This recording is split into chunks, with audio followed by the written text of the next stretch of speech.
ఈరోజు future city police commissionerate నూతన భవన ప్రారంభోత్సవ కార్యక్రమాన్ని ఏర్పాటు చేసి future city commissioner Sudheer Babu గారు ఈ కార్యక్రమానికి నాతో పాటు సహచార మంత్రివర్గ సభ్యులు మిత్రులు శ్రీధర్ బాబు గారిని, సహచార మంత్రివర్గ సభ్యులు పెద్దలు జూపల్లి కృష్ణారావు గారిని, మిత్రులు మాజీ మంత్రివర్యులు శాసన మండలి చీఫ్ విప్ పట్నం మహేందర్ రెడ్డి గారిని, రాజ్యసభ సభ్యులు మిత్రులు వేం నరేందర్ రెడ్డి గారిని, రాజ్యసభ సభ్యులు మిత్రులు అనిల్ కుమార్ యాదవ్ గారిని, అదేవిధంగా రంగారెడ్డి జిల్లా సీనియర్ నాయకులు ఇబ్రహీంపట్నం శాసన సభ్యులు మల్రెడ్డి రంగారెడ్డి గారిని, అదేవిధంగా షేర్లింగంపల్లి శాసన సభ్యులు పెద్దలు అరికపూడి గాంధీ గారిని, మీరందరూ అభిమానించే ఈ ప్రాంత అభివృద్ధి కోసం సొంత నిధులు కూడా ఖర్చు పెట్టి గ్రామాలలో ఇక్కడున్న ప్రజలతో సమన్వయం చేస్తున్న మిత్రులు మాజీ శాసనసభ్యులు కిచ్చన్న గారు లక్ష్మారెడ్డి గారిని,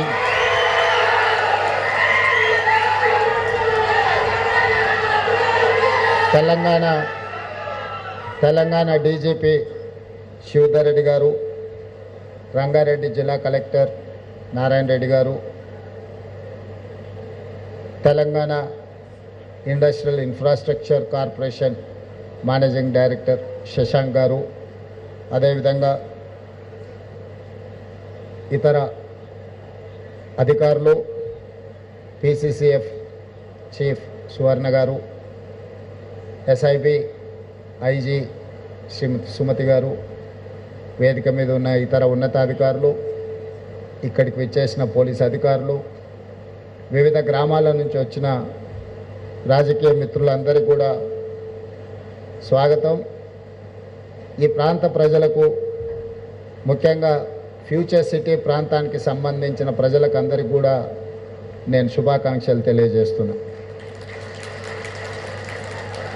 అదేవిధంగా ఈ మహేశ్వరం డీసీపీ గారికి, రంగారెడ్డి జిల్లా కలెక్టర్ గారికి ఎప్పుడు అభివృద్ధి కార్యక్రమాలు ఈ ప్రాంతంలో ఏర్పాటు చేసిన ఫ్యూచర్ సిటీ పరిధిలో ఉన్న ప్రజాప్రతినిధులందరికీ మర్చిపోకుండా పాస్ ఇచ్చి వాళ్ళని లోపలికి వచ్చే విధంగా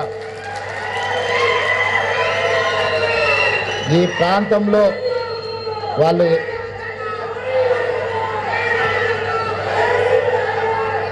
సర్పంచులుగానో, కౌన్సిలర్స్గానో, కార్పొరేటర్లుగానో లేదా ఇతర హోదాలలో ప్రజల చేత ఎన్నుకోబడిన ప్రజాప్రతినిధులు, శాసనసభ్యులు, పార్లమెంట్ సభ్యులు అందరినీ ఈ అభివృద్ధి కార్యక్రమంలో భాగస్వాములను చేసినప్పుడే ఈ ఫ్యూచర్ సిటీ మన భవిష్యత్ తరాలకు ఒక అద్భుతమైన నగరంగా రాణించడానికి అవకాశం ఉంటుంది.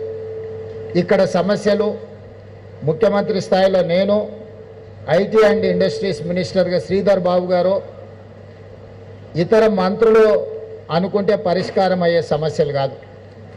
ఈడ సమస్యలు పరిష్కారం కావాలంటే స్థానిక సంస్థల ఎన్నికైన సర్పంచులు, కౌన్సిలర్లు, కార్పొరేటర్లు ప్రభుత్వానికి సహకరించినప్పుడే ఈ సమస్యలు పరిష్కారం అవుతాయి. కాబట్టి మీరు విధిగా ఫ్యూచర్ సిటీ పరిధిలోకి వచ్చే అన్ని గ్రామాల సర్పంచుల వివరాలు తెప్పించుకొని ప్రభుత్వ అధికారిక కార్యక్రమం ఉన్నప్పుడు వాళ్ళందరికీ ఒక పాస్ పంపించండి.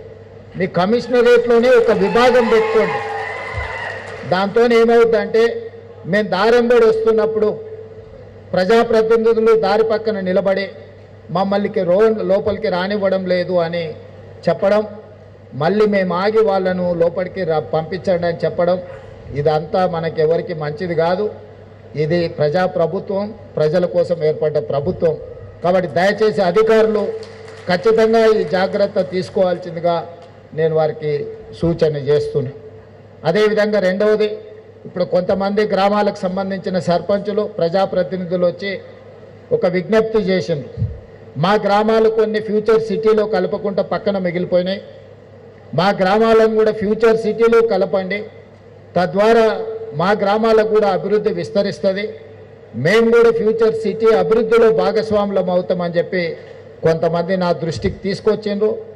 కేఎల్ఆర్ గారికి, మల్రెడ్డి రంగారెడ్డి గారికి నా సూచన, ఆ గ్రామాలకు సంబంధించిన గ్రామ సభలు పెట్టి గ్రామ సభలలో తీర్మానం చేయించి ఆ తీర్మానం కాపీలను కలెక్టర్ గారికి, అదేవిధంగా జిల్లా ఇన్ఛార్జ్ మంత్రివర్యులు మిత్రులు శ్రీధర్ బాబు గారికి అందించండి.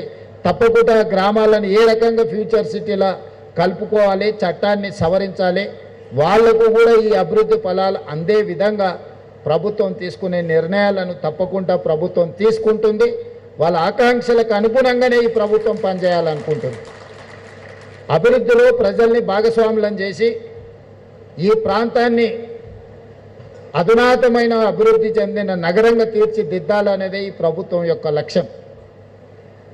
మీకు చరిత్ర గురించి ఆలోచన చేసినప్పుడు హైదరాబాదు నగరం కులీ కుతుబ్ షాయిలు మొదలుపెట్టి, అదేవిధంగా గోల్కొండ యాదవ రాజుల నుంచి మొదలు పెడితే నిజాం సర్కార్, ఆ తర్వాత బ్రిటిషర్స్తో కలిసి నిజాం నిర్మించిన సికింద్రాబాద్, ఆ తర్వాత చంద్రబాబు నాయుడు గారు, రాజశేఖర రెడ్డి గారు కలిసి నిర్మించిన మన సైబరాబాద్, ఈరోజు 4వ నగరంగా మనం భారత్ ఫ్యూచర్ సిటీని తీర్చిదిద్దాలనుకుంటున్నాము. ప్రపంచంలోనే ఒక అద్భుతమైన నగరాన్ని ఏ దేశాలైతే మనం చూసి వచ్చినామో, ఏ దేశాలనైతే మనం ఆదర్శంగా తీసుకుంటున్నామో, సౌత్ కొరియా, జపాన్, జర్మనీ లాంటి అభివృద్ధి చెందిన దేశాలు, సింగపూర్ లాంటి నగరాలను ఈరోజు మనం చూసి నేర్చుకుంటున్నాం. ఆ నగరాలను మనం ఆదర్శంగా తీసుకుంటున్నాం. న్యూయార్క్ లాంటి నగరాలను ఈరోజు మనం ఆదర్శంగా తీసుకుంటున్నాం. ఏ నగరాలనైతే మనం ఆదర్శంగా తీసుకుంటున్నామో ఆ నగరాలతోని పోటీ పడే విధంగా మరొక సింగపూర్, మరొక న్యూయార్క్, టోక్యో నగరాల్లో ఈరోజు ఇక్కడ ఈ మహేశ్వరం, ఇబ్రహీంపట్నం ప్రాంతంలో భారత్ ఫ్యూచర్ సిటీ పేరు మీద భవిష్యత్ తరాలకు అందించాలని ఆలోచన. ఎవరైతే మనకు ఆదర్శమో వాళ్ళతోనే పోటీ పడాలనేది మన ప్రభుత్వం యొక్క విధానము. వాళ్ళతో పోటీ పడే విధంగా ఈ నగరాన్ని అభివృద్ధి చేయాలని రాష్ట్ర ప్రభుత్వం నిర్ణయం తీసుకున్నది.